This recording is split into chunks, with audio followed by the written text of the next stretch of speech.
Hello everybody and welcome. In this video I'm going to show you how to pair your headphones Samsung Galaxy Buds 2 with your PC.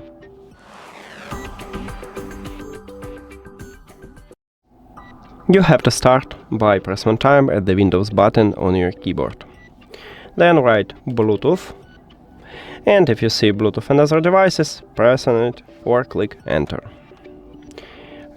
Now, right here in this window, you need to click a device at the right top, and if you have Windows 10, you will see this button at the top.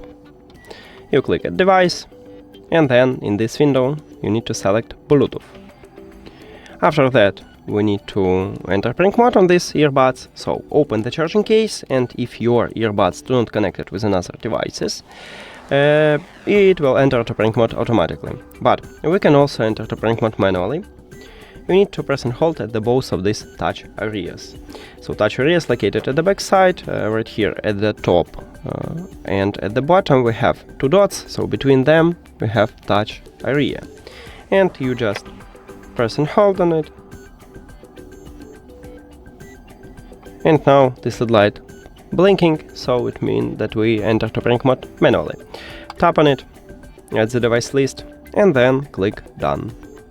And we did it! Thank you for watching this video. If you found it helpful, please consider subscribing to channel and leave the like on the video. See you later!